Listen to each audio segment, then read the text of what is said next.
What's up, guys, and welcome back to On the Brick. As I'm sure you can tell, my voice is a little weird right now, but this is about the level that I can speak at right now. Thankfully, this video is what I actually had planned for this week anyway. As the title says, I just had a very smelly, everything went wrong trip that I found to be kind of interesting. I wanted to share why I was able to take that trip in the first place. For some obvious reasons, I won't be saying exactly where I went or why. I will just say that I am in Colorado currently, that's where I live, and I went to Kansas with my dad for business reasons. But this trip started at 6 in the morning, and if you've ever driven through Kansas, then you know there's just not much there. There's not much to see at all. There's not really like differences in the landscape or anything. It's a pretty boring drive. But thankfully, the drive there, which was just under 5 hours, including stops for lunch and gas, but not for lunch, for breakfast and gas. The drive itself was actually pretty fine. It went perfectly fine. We didn't have any traffic. My dad and I took turns, and it was great. The first problem was the smell. We weren't even at our destination yet, and there was a horrible smell of manure.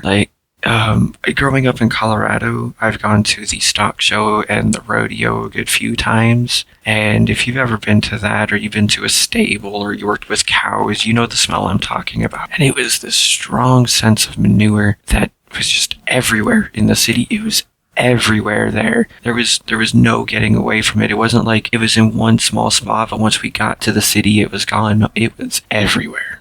After waking up at 6 in the morning, driving for almost 5 hours, we get there, and we get to the place where we have to meet the people we're working with, and no one is there. And we can't find where they are because the building is open, but all the offices are closed. Thankfully, we found one who told us, yeah, everyone is out for lunch. They'll be back at 1 p.m., which thankfully was only 10 minutes, but great. You just drove almost 5 hours to be told we're early. But we waited the 10 minutes, whatever. We met with the people. They gave us the information we needed and everything. And part of what we were doing was handing out flyers to various businesses around town to say, hey, there is a public meeting tonight. We would like it if you came. We started doing that, and I had the list of all the places around town. And we're talking middle of nowhere, Kansas here. So the town was 5-minute drive from one side to the other. It wasn't anything too big, but I did notice that several of the places in question just didn't exist, and there were several places that weren't on the list. But it was this drive that really kind of put things into perspective of where we were. Because first of all, again, every time we got to a destination of dropping off pamphlets, my hair is a mess, whatever.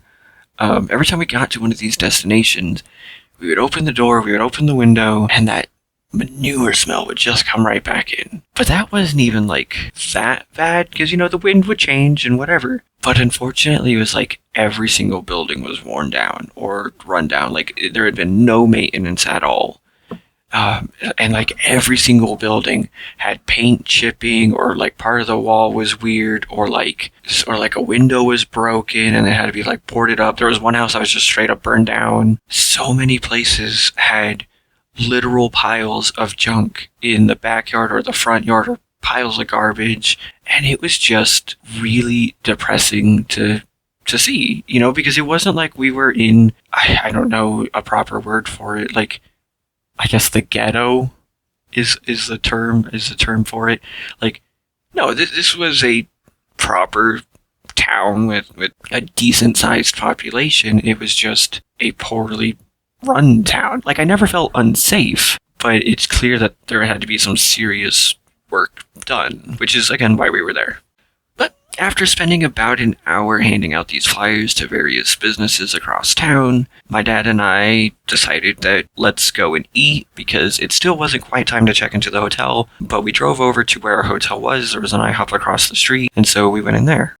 And we waited about 10 minutes with nothing. No one even came and said hello or said, oh, we'll be right with you or anything. We just stood at the entrance, and it was open. There were people in the dining room. There were like 2 or 3 families in the dining room, so it wasn't like it was super busy. But no one came, and so I had eaten a bit of a breakfast at one of the stops. My dad had bought some stuff but didn't eat them yet. So he was really hungry, and so we just got in the car. We went to a different place and ate there instead. That food was fine, but the smell, that huge manure smell, it did nauseate me, and so I wasn't able to eat too much, unfortunately. But we were able to do that. We finished eating, and then we were like, okay, let's finally go to the hotel. And by the time we got there, it was about half an hour after our check-in points, which typically means that your room should be ready. Now, for reasons of just convenience, my dad and I each got our own room, but we show up, we go through the check-in process, and they go,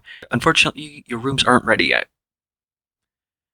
We had woken up at 6 in the morning, driven 5 hours through incredibly boring scenery. We're too early to meet with the people that we wanted to meet with. Had some minor trouble with the pamphlets, and that again, we couldn't find some of the places we needed to go to. Had to wait 10 minutes at an IHOP just to decide to leave because they weren't serving us. And all of this with a horrible smell of manure. At this point, we just wanted to rest. We asked, like, well, why isn't the room ready yet? And we basically just explained everything I said to them. And one of the housekeeping people came, and she just explained that, oh, the people who were before you, they were horrible and they left a really big mess. And we're like, okay, then give us a different room. Don't put us in a room that just had some, slob in it. Like, give us a different room. And I don't know if they did or not. Somehow one of the rooms was ready just a few minutes later. And so we went and we sat in there until the other room was ready, and then I went down and we got a little bit of rest in that time before having to go to the meeting that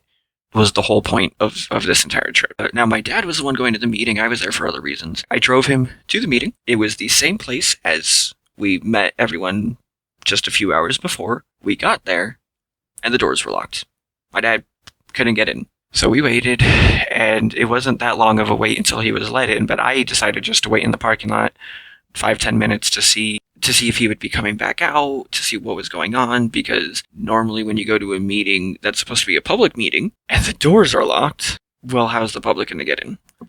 And that ended up being a whole thing of discussion. They ended up fixing it, so I just went back to the hotel. I took my shower for the day, which was really nice, got some rest, and talked to my girlfriend, did all that, explained all of this, and then I looked out the window. By the way, I looked out the window of my hotel room, and I had a wonderful view of an office supply store. That was my view, and the other side of my hotel room was the elevator, and so constantly, I was hearing,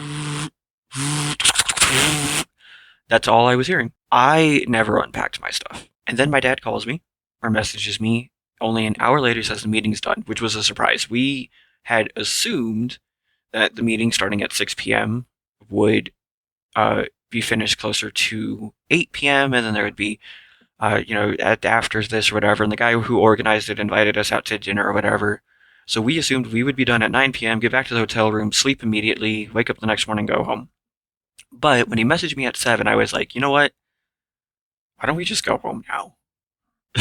Like, I went and I picked him up, and I was like, I'm refreshed, I'm rested. If you want to do the first hour, I'll do the rest of it. He thought about it. We did the math, and we realized we would be getting home around midnight. But he said that as long as I was willing and able to actually do most of the drive, that it would be fine, because he was tired. He had done most of the work. He had woken up before I did. He had done a lot of the driving on the way here. He said if I was willing to do most of that and I wasn't tired or anything, it'd be fine. I was like, yeah, no, I'm totally rested. Most nights I don't even get off the computer until midnight anyway, which I know is different than driving. But we went back to the hotel room. He packed up his stuff. We called my mom to let her know we were coming home early, and we got in our car and we started driving back. It spent 6 hours, maybe 6.5 hours in that town. And then we got back in the car and we started driving. And my dad ended up driving about halfway home because he was more okay than he thought he was. And then I took over. We got home just after midnight.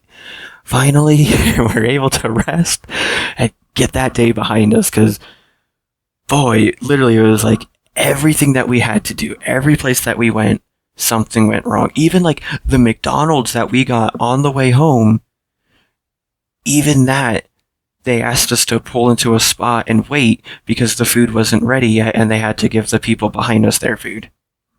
It was like a 5-minute wait, but boy, yeah. Now is the obvious question of, well, how are we able to do this trip? You know, there is currently a pandemic going on. I have been quite outspoken, at least in real life, about not wanting to go places or do things because of that. I don't want to get sick. I don't want to take that risk of getting sick, much less my dad or my mom or my sister or girlfriend or anyone.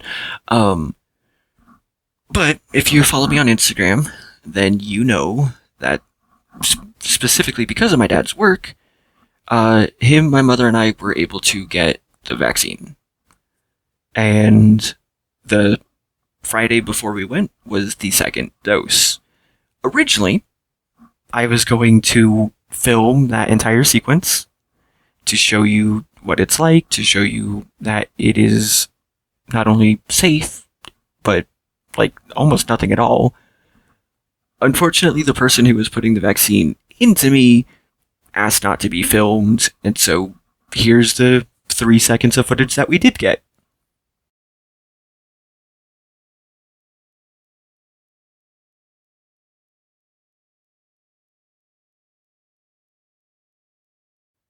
But I wanted to talk about this trip with that to show you, well, I was perfectly fine.